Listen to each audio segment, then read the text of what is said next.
My name is Alan, and I get to be one of the elders here. And for today, I get to be on the teaching team. So I'm really excited about that, and I have a lot of fun ideas to unpack with you guys as we go through The Greatest Showman. But before we do that, I want to take a second. If it's your first time here, thanks for coming, right? Thanks for hanging out with us, whether you're here in person or tuning in online. But we want you to know a few things about our church, right? We're ordinary people, just like you. Ordinary like a bearded lady, right?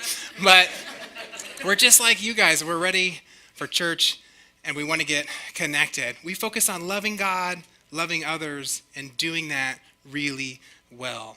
So we're glad you're here. If it is your first day, let me help you understand what's going on, all right? We are wrapping up a series called At the Movies. And along this journey, we've been unpacking our favorite movies and seeing how these can be an illustration that point us towards Jesus. And Jesus, when he was here on earth, guess what? He was an amazing storyteller, right? He would use stories or parables to help us understand complicated ideas. And I think if Jesus was on earth today, he would make movies, right? A movie is just a visual version of a story. Or at least he'd make some epic YouTube videos, right? Well, so far in our series, we've seen how to crash and learn with Top Gun. We've left the past behind with Back to the Future, redeemed community with Remember the Titans, and we've learned to overcome our shadows as we unpacked Creed. And if you missed any of these, they're all online and wonderful, so you should check them out. But today, right, today's The Greatest Showman. How many of you guys have seen it? All right, a couple of you guys, but if you haven't, let me help you understand what this story is all about. The Greatest Showman, it's a bold original musical, and it celebrates the birth of show business and the sense of wonder we feel when dreams come to life. It follows the life of P.T. Barnum, who was orphaned at a very young age, penniless, but eventually his imagination and vision would persevere. Hungry for success, he acquired a wax museum, but it wasn't going that good, and after a slow start, he changed his plan. He shifted focus to the unique, to the peculiar, the extraordinary, never before seen live acts would come across his stage. Now, what's interesting about PT is he had an amazing way of seeing potential in all things, and he had no problem inspiring people to follow his dream. Along this journey, we see socioeconomic class struggles, some singing, there's racial prejudice, there's more singing, family dynamics, singing, financial ruin, singing, dancing, singing, romance, deception, and singing, right? It's an amazing movie. The songs will be stuck in your head for a long time, but in a good way. But you know, the music isn't the most amazing part. What I love about this story is the people, right? It's a story of people, and that's actually where I want to start with you guys today. When it came time to start recruiting oddities, PT had to paint a picture of meaning and purpose despite a person's peculiar disposition, right? Most of the people were outcasts. Most of them spent time hiding from the world. So one by one, he inspired them to join his show. And as I watched, I thought about this. I thought, this isn't all that dissimilar from Jesus, right? When he was here on earth, he hung out with some outcasts, some lonely people, prostitutes, tax collectors, outcasts, thieves, drunkards. But you know what? He built his kingdom one lost sheep at a time, right? Connecting with people. So I think this is a great illustration. We're actually going to watch him recruit two of the main characters in this clip.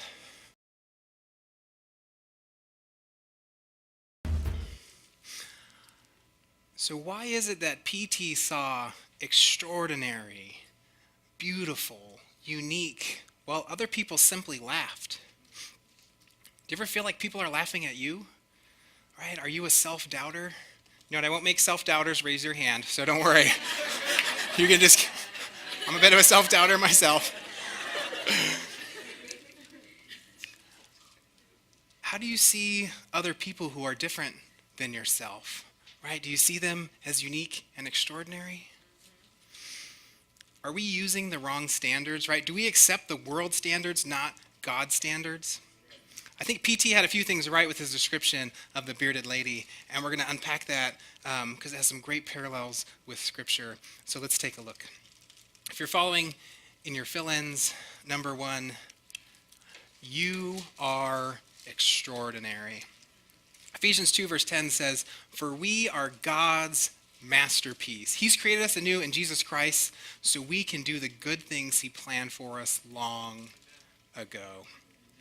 Some of you might be familiar with this scripture, others not so much, but it's a good illustration, and God calls us his masterpiece, right? And in other translations, his workmanship, his artwork. We're wonderfully crafted with skill and purpose by God for his purpose in our life.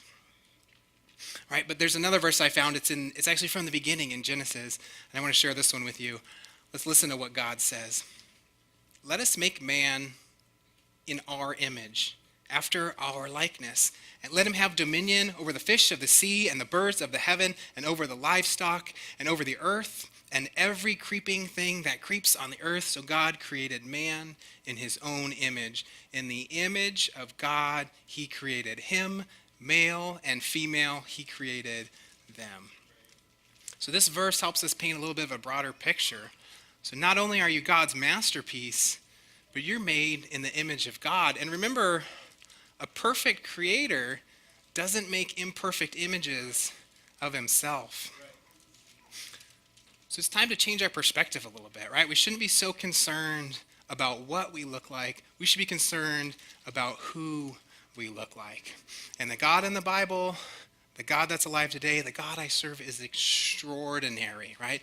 You're in his image. You are extraordinary. Your second fill-in, you are uniquely made.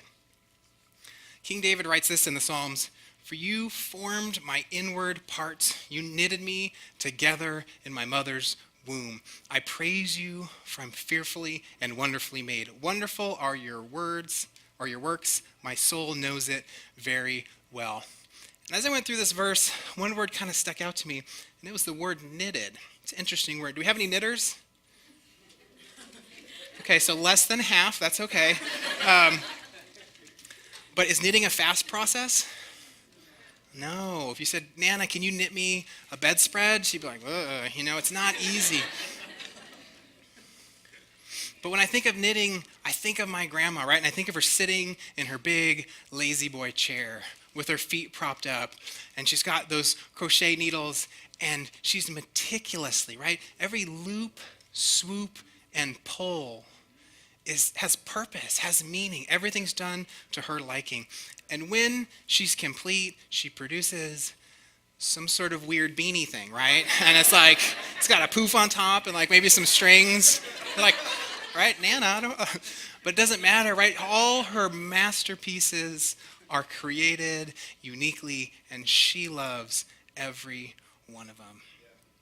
And I like the idea that the creator of the universe, he's big enough to put the stars in their place, right? Set the universe in motion. But then when it was my turn, when it was your turn, he sat down in his chair, right? Intentionally knitting every cell of your body with precision and purpose. You know what? And then when he was done with me, he created a weirdly shaped guy with a poof on top, right? But it doesn't matter. I'm God's masterpiece, right? He made me and he loves me.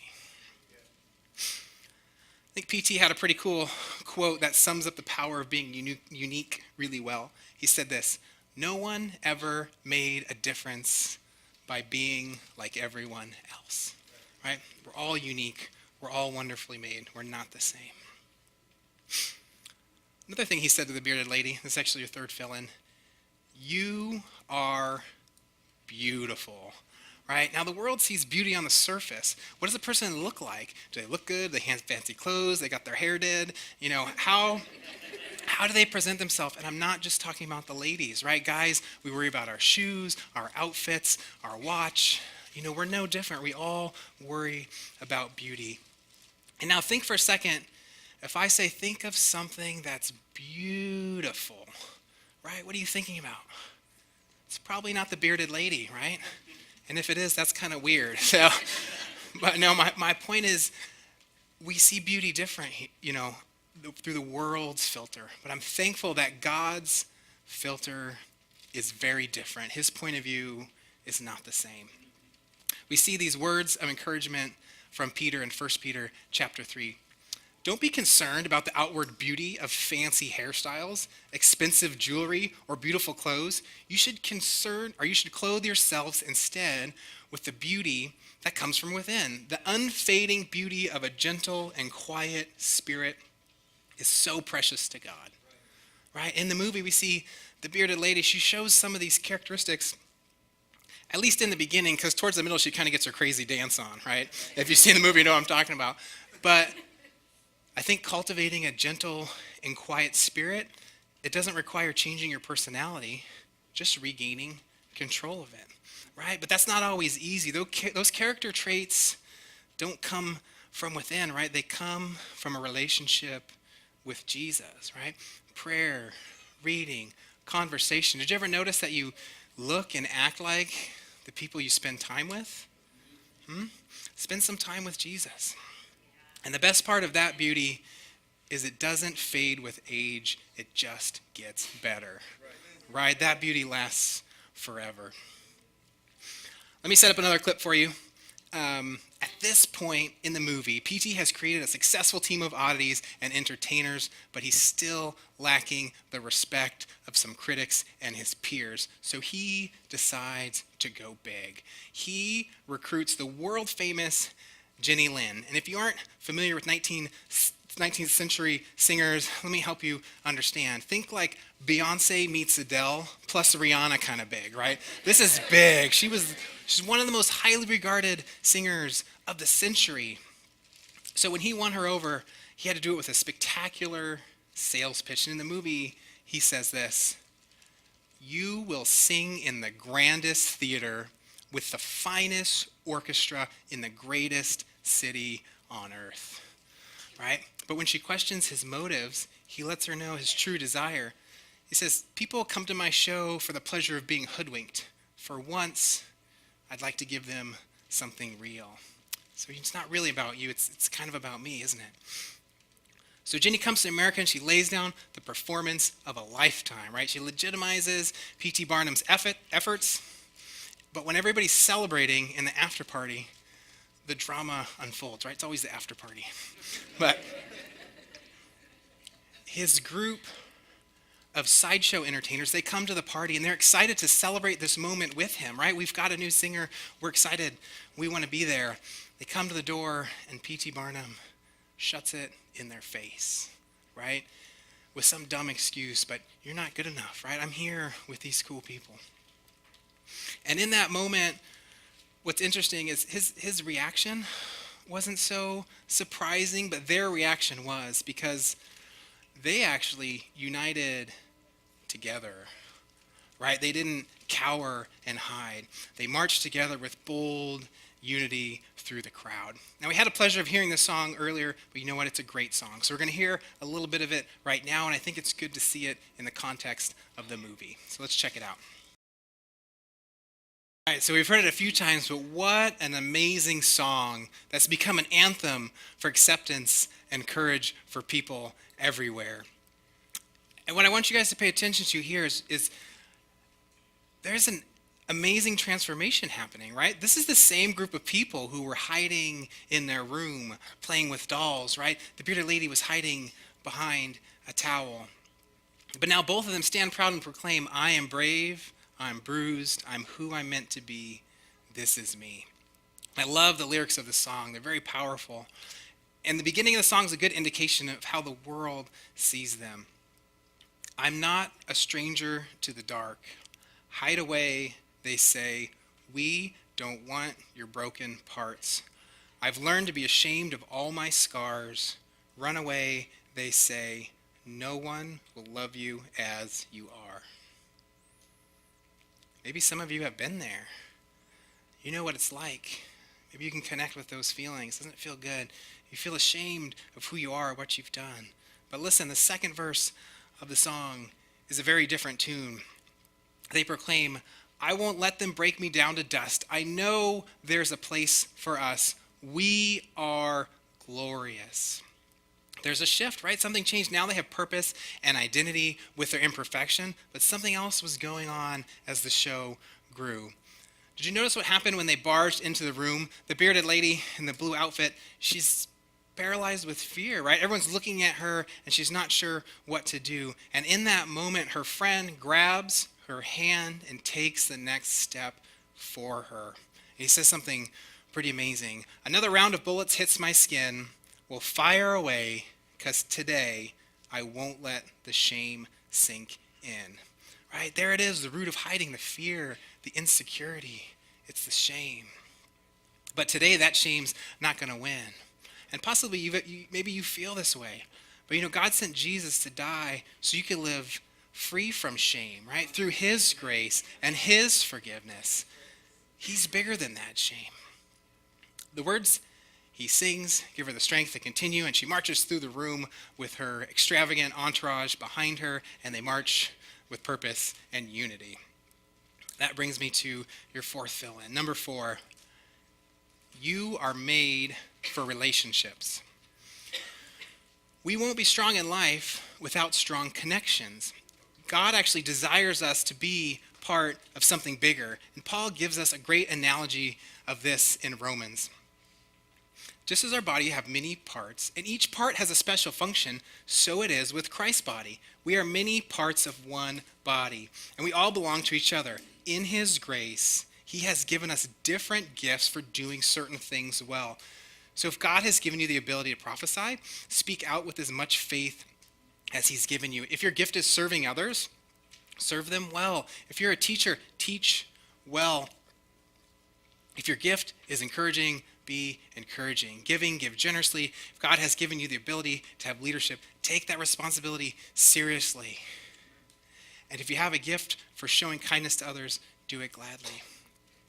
Let's make that a little more personal, right? What could that look like here at Cityline Church?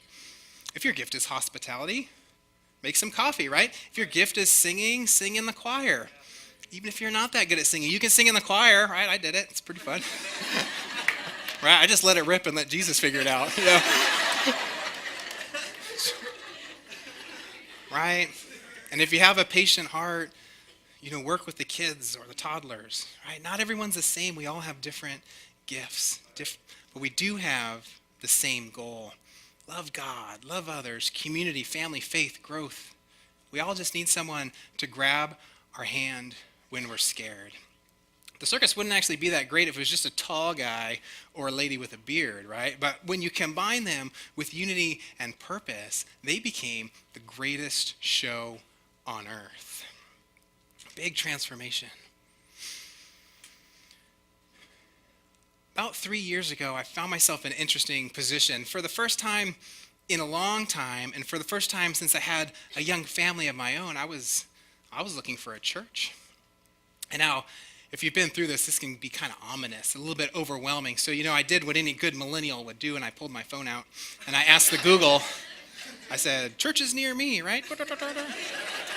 There's a lot of churches near me, but I remember looking, too big, too small, I don't know. And then I landed on this peculiar church, and I called my wife over. I said, hey, you know that, there's a square building kind of by AMPM next to that, pointy thing? That's a church, right? That's a thing. People are there. What do you think? So we gave it a try. And I remember loading up my family in the car and driving up the street for the first time, right? You pull into that roundabout. Eventually we found a parking spot. Give the family a quick pep talk, right? Let's do this. We got this. We make our way across the asphalt, and we're greeted by a spiky-haired man with a big smile. Right? And he welcomes us to church. Welcome to church. I'm glad you're here, he said. Right? And I said, well, yeah, I'm glad I'm here. Cool. What do I do with these kids? He said, you take them to the kids zoo, right? Or kids city. Or whatever it was back then. The kids exhibit. So I rally my kids, and I'm heading towards the entrance, and I'm walking. And my youngest daughter, she's holding my hand, right? And she's holding it really tight. And she's kind of walking behind me. So I knew she wasn't real excited about what was going on. So I remember in that moment, I leaned down and I talked to her and I said, everything's going to be okay. the other kids are going to like you. You're an awesome person. You're going to have fun. You're going to love it. I think you should give it a try. And reluctantly, she let go of my hand and went inside, followed by her siblings. All right, so me and my wife, we make our way around to the front here, and I remember standing at those doors, right? Those doors right there. Now, what's interesting is I've been through the doors of a church before, right? This is nothing new. 100 times, 200, 1,000 times, right? This wasn't anything new, but now, all of a sudden, those doors were kind of scary, right? What was on the other side? What was going to happen? What are they doing in there? Are they going to judge me? What do they think about me? Am I wearing the right clothes? What's the worship like? And a little bit of anxiety. And I think in that moment, I was holding my wife's hand a little too tight because she leaned over and she told me, everything's going to be okay, right? She said the other grown-ups are going to love you.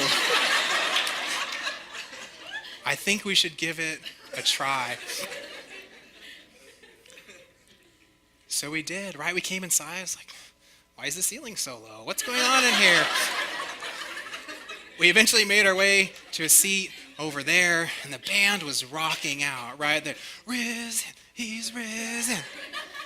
So I was like, I'm down with Jesus. It's like, risen, he's risen. You don't want to go too big on your first day, right? So, and the preacher man was preaching, but I wasn't really listening because I was praying, right? I was praying to God. I was like, God, help me. Just help me through this. Is this the right place for me? Is this, I don't know what's going on. I don't like this. What do I do? Just do something, right? After the service was over, a family had settled next to us, right? And after the service, the mother of this family leans over to my wife and she says, hey, would you guys like to join us for lunch?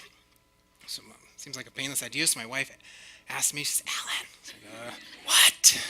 It's like, these people want to take us to lunch. And I was like, they don't know our kids. Our kids are crazy. This is a bad idea. But we decided to go to lunch with them, right? It was a good idea. And over Five Guys, burger, and fries, this family told us about the heart of the church, right? We want to help people inside these doors. We want to help people outside these doors. The perfect place for imperfect people, but we're not perfect. We don't always get it right. They started that relationship, so we came back, right? And over the next few years, we got plugged in. Welcome team hosting, community groups, hospitality, right? AOSO, attend one, serve one. There you go, there he is. But it wasn't always easy, right? But each step along the way brought different challenges and different rewards. And at the end of the day, I was always glad I said yes. But then one afternoon, I got a call from my preacher friend, right? He goes, hey, Al Pal. I was like, hey, what's up, dude? And he says this. He said, we're launching as an independent church, right? Any of you guys remember that? We were around. It was an awesome time for us, right? And he says, hey, we need your help. And I was like, oh, I can set up chairs, whatever you need. He's like, no. How do you feel about serving as an elder? I was quiet for a second. I was like, elder? How old do you think I am? I got some gray hair, but what's going on? He's like, no, not like that. Part of the team. We want to set the church up, get these things going. I think you'd be a great fit. I went home and I prayed about it. I was scared, right? I prayed. I was like, God, help me find an excuse, right? What's this guy thinking? I can't do this. I don't know enough Bible verses. I don't have the right skills. What if I make a bad decision? What if I do something wrong? Just find someone else, right? But God worked in my heart, right? He calmed my anxiety. He changed my heart, and I said yes, right? And sometimes we meet as a team, and we laugh so hard we cry, right? It's amazing. And sometimes we meet as a team, and it hurts so bad we cry, right? We don't always get it right. We're imperfect. But God is doing something amazing here, right? If you don't believe me, look around, okay? God's working here, and I'm so thankful I could be a part of his plan. Now, this is far from my whole journey, but this is actually the part of my story and the part of your story where they our paths cross, right? This is our story. This is also the part of the story where community helped me the most. It didn't always look like what I expected. A friendly handshake, the invite of a stranger, a gentle nudge from my wife, the opportunity from a mentor. But looking back through my journey, the fork in the road and the point that changed the trajectory of my life forever wasn't a dynamic pastor or the amazing worship. Someone took me to lunch. Right? Bought me a hamburger. Okay, so if you think that God can't use you because you're scared, too short, old, young, you're afraid, uneducated, maybe you have a beard and you're a lady, I don't know. It's just not true. Right? The Bible is an amazing story of humanity and it's full of unique, imperfect people. King David was a runt. Abraham was old, right? John the Baptist, he ate bugs. Moses had a speech impediment. Rahab was a harlot or a prostitute, Zacchaeus was a wee little man. Paul had a physical ailment. But it's not just the Bible, right? We see some of this stuff here at Cityline. Pastor Troy, he cries all the time. I'm like, Troy, pull yourself together. And Jack has been wearing the same skinny pants for 6 years. I'm like, they have holes. Let's work through this. But God doesn't use us.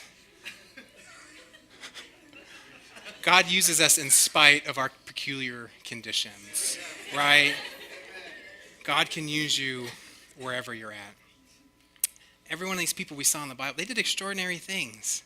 And God is doing extraordinary things here, but he didn't bring you here to watch. He brought you here to belong, to make a difference. Right? We've heard a lot about the power of community through this series and how it's part of God's plan for your life. And what's amazing is the week we're ending this series, we're also kicking off community groups, right? We didn't plan that. It's amazing. So it's an opportunity for you guys to get plugged in community. And I know what you're thinking, right? I'm really weird and I talk too much and no one's going to accept me. We're all pretty weird around here, okay? The community group would love to have you. You'll fit right in. Now, the Bible actually has a lot to say about relationships, and Paul uses the body reference again, right? And this time he's writing to the Corinthians. And if Paul thinks it's worth talking about twice, then so do I. So 1 Corinthians 12, 21 through 26. The eye cannot say to the hand, I don't need you. And the hand can't say to the feet, I don't need you. On the contrary, the parts of the body that seem to be weaker are indispensable. And the parts that we think are less honorable, we treat with special honor. And the parts that are unrepresentable are treated with special modesty. While our presentable parts, they need no special treatment. God has put the body together, giving greater honor to the parts that lacked it, so that there should be no division in the body, but that its parts should have equal concern for each other. If one part suffers, every part suffers. If one part is honored, every part rejoices with it.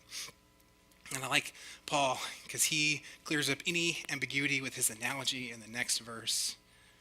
You are the body of Christ, right? Each one of you is part of it, right? So what you're saying is, no, you, right? You're the body. God's talking to you. And it's just like we saw in the movie. It's just like we saw in real life, and it's just like we see in the Bible. We all need each other. So if you're following along, this is our fifth fill-in. You are part of God's plan. In the movie and also in real life, PT's formula was to always have a plan. He always was one step ahead, dreaming about the next phase. His ideas shaped entertainment for a generation, but eventually things changed, right? The world changed. Kids don't want to see elephants standing on a bucket. They want to play Fortnite, right? And after 146 years, Ringling Brothers and Barnum Bailey Circus had its final show. Even the best plans can fade away, but this got me thinking, what does the Bible say about God's plan? In Psalm 33, verse 11, I love this verse. The plans of the Lord stand firm forever, right? The purpose of his heart through all generations. God's plan does not begin and end with a single person. His plan may span centuries, but he still has a plan, right? God's plan is big. God's plan stands firm forever. It doesn't change with society or people. It's the same through all generations, okay? That's the plan I want to use for my life, right? That's the plan I want to follow with my time here on earth. Sometimes his plan can cause us something extraordinary in an instant. In the Bible, we see Paul's conversion. Now, this is one of the most important events in human history, right? It's an amazing story in Acts 9. We can't read it all, but check it out when you have some time. But without this moment, we'd be missing 13 of the 27 books of the New Testament. His world was changed with a flash of light. But other times, God moves a little slower, right? Sometimes he calls us to something small, shake a hand, join a community group, take a next step. But when you say yes to God, you say yes to God's plan for your life, right? And sometimes it takes a small yes to put a big plan in motion. Like a little set of gears, right? A little gear spinning, and that's spinning a bigger gear and a bigger gear, and then the big plan, right? And eventually it's going to happen. God's going to call you to something extraordinary, right? And when you're going through it, you might actually be terrified. You might be paralyzed in fear. You might think, I can't do this. But then you'll have this moment. You'll have this moment where you'll realize, I can do this. I'm doing this. I can actually do this. This is me. This is amazing. And you know what God's going to say in that moment? He's going to say, I knew you could do it. Remember, I wonderfully crafted you from the beginning. I invited you to be a part of my family where you fit perfectly. And I had this plan for your life from the beginning when I made you. And he's going to say, I'm so thankful you said yes. Right? And maybe you're here today and you feel, or maybe you're forced to show up, you're not so sure about this. Maybe you've been struggling with how you see yourself. Maybe you've been praying for help or connection, right? Maybe you forgot how God sees you. But today, God's calling you to step in the ring, okay? And it's not going to be easy. And I guarantee it won't be what you're expecting. But he's calling you to help change the landscape of eternity forever, right? His plan changes things forever. And you know what? As he's looking for people, he's not searching the world for the perfect person. He's searching the world for someone to say yes, right? So say yes to Jesus.